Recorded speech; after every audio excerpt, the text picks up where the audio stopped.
প্রতিদিন সকালবেলা, সন্ধ্যাবেলা, ওয়া ইনদামা ইয়াযহাব ইলা ফিরাশি, আর রাতে যখন বেডে ঘুমাতে যেতেন হাত দুইটা এরকম করতেন, করে তিনি সূরাতুল ইখলাস পড়তেন, সূরাতুল ফালাক পড়তেন, সূরাতুন নাস পড়তেন। এই তিনটা সূরা পড়তেন। এই তিনটা সূরাকে একসাথে বলে তিন কুল। কি বলে? কুল আস-সালাসা। কারণ এই তিনটা সূরার শুরুতে কুল আছে না নাই? তিন কুল পড়ে বিশ্বনবী হাতের মধ্যে ফু দিতেন। ফু দিয়ে মাথা থেকে শুরু করে মুছতে মুছতে মুছতে মুছতে পা পর্যন্ত মুছতেন, হাত মুছতেন, সারা দেহের যতটুকু সম্ভব বিশ্বনবী সারা দেহের মধ্যে এই তিন কুল পড়া হাত দুইটা দিয়ে সারা দেহের মধ্যে বিশ্বনবী হাত বুলিয়ে দিতেন, মেসেজ করে দিতেন সুবহানাল্লাহ। সকালে, সন্ধ্যায়, আর রাতের বেলা বিছানায় গেলে। এটা protection from all the bad আইস। যত হিংসুক চক্ষু আছে, যত ভূত পেতনি আর শয়তানের অনিষ্ট আছে, সব থেকে আপনাকে রক্ষা করবে কে? এজন্য প্রতিদিন এগুলো পড়বেন। কি কি পড়বেন? এরকম হাত দুইটা মিলায়া সূরা ইখলাস, সূরা ফালাক, সূরা নাস, তিনটার বলে একসাথে তিন কুল। কি বলে? আজকে থেকে এটার আমল করা যাবে। মা আয়েশা যখন অসুস্থ হতেন বিশ্বনবীর কাছে যে বললেই বিশ্বনবী বলতেন, আয়েশা হাত দুইটার একসাথে করো, সূরা ফালাক পড়ো, ইখলাস পড়ো, নাস পড়ো, ফু দাও আর সারা দেহে মেসেজ করো। সুবহানাল্লাহ পড়েন। বিশ্বনবী একবার সেজদায় আছেন। কিসে আছেন? চিল্লা এখন। সেজদা অবস্থায় লাদাগাতহু আকরাব, একটা বিচ্ছু পোকা এসে বিশ্বনবীর হাতের মধ্যে কামড় দিয়েছে। বিচ্ছু কামড় দিলে খুব আরাম লাগে না? হ্যাঁ, বিষাক্ত, পয়জনাস, ভ্যানামাস। বিশ্বনবী ব্যথা পাচ্ছেন, প্রচন্ড ব্যথায় বিশ্বনবী অস্থির। বিশ্বনবী বললেন, লাআনাতুল্লাহি আলাল আকরাব, এই বিচ্ছুর উপর আল্লাহর লানত। এটা মুসল্লিও চিনে না, নবীও চিনে না, কোন জায়গায় কামড় দিতে হবে এটাও জানে না, কিন্তু কামড় দিয়েছে, ব্যথায় কাতরাচ্ছে। বিশ্বনবী বললেন, লবণের পানি গরম দাও, আঙ্গুলের উপরে ঢালো। লবণের পানি গরম দিয়ে আঙ্গুলের উপরে ঢালতে শুরু করে দিল। বিশ্বনবী পড়তে আরম্ভ করলো, কুল হুয়াল্লাহু আহাদ আল্লাহুস সামাদ লাম ইয়ালিদ ওয়া লাম ইউলাদ ওয়া লাম ইয়াকুল লাহু কুফুয়ান আহাদ। পড়েন সুবহানাল্লাহ। এজন্য ব্যথা পেলে, সাপে কামড়ালে, বিচ্ছু কামড়ালে, বল্লা কামড়ালে, মধুপোকা কামড়ালে কি করবেন? সূরা ইখলাস, সূরা ফালাক, সূরা নাস। আবার বলেন, সূরা ইখলাস, সূরা ফালাক, সূরা পড়ে ফু দিবেন। আর রাত্রেবেলা, সকালবেলা ঘুমোতে যাওয়ার আগে হাতের মধ্যে ফুল দিয়ে সারা দেহে মেসেজ। মনে থাকবে না? মাহফিল শেষ, ওয়াজও শেষ, মনে থাকবে তো? এই মসজিদে কুবাতে বিশ্বনবী সাল্লাল্লাহু আলাইহি ওয়াসাল্লাম এক সাহাবাকে ইমাম বানায় দিয়ে আসলেন। উনি ইমামতি করে মসজিদে, আর বিশ্বনবী ইমামতি করে মসজিদ নববীতে।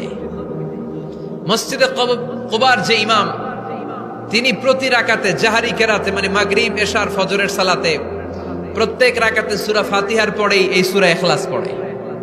শুনতেছেন? প্রত্যেক রাকাতে সূরা ফাতিহার পরে কি পড়ে? ইখলাস। মাগরিবের প্রথম রাকাতেও ইখলাস, দ্বিতীয় রাকাতেও ইখলাস, এশার প্রথম রাকাতে ইখলাস, দ্বিতীয় রাকাতেও ইখলাস। ইখলাস পরে এরপর অন্য একটা সূরা পড়ে, কিন্তু শুরু করে ইখলাস দিয়ে। ফজরের প্রথম রাকাতেও ইখলাস, দ্বিতীয় রাকাতেও। মুসল্লিরাকে পাইছি কি?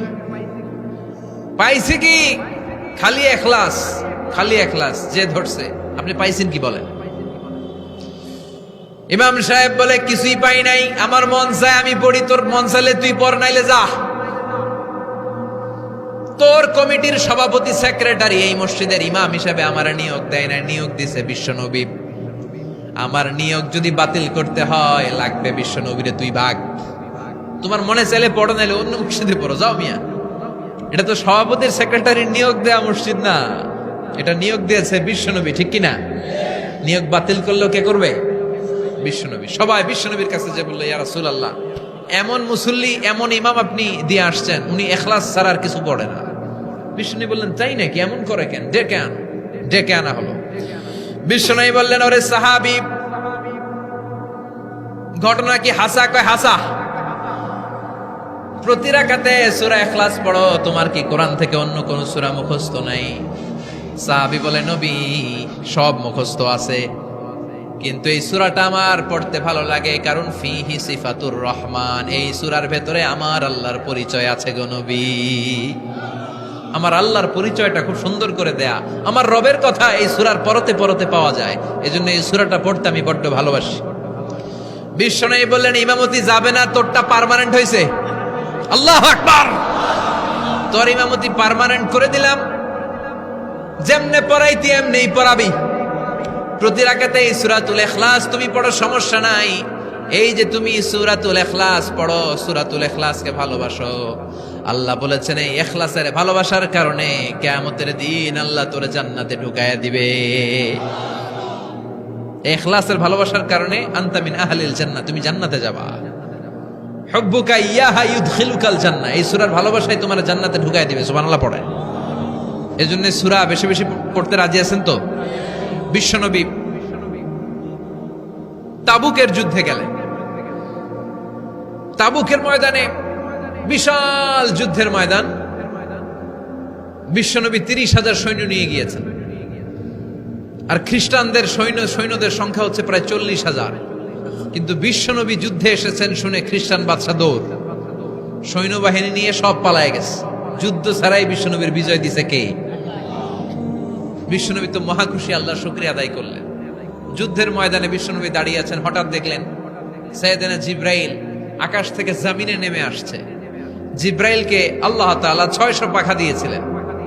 সহিহ মুসলিমের বর্ণনা, রাআ রাসূলুল্লাহি জিবরিলা ওয়া লাহু 600 জানাহ।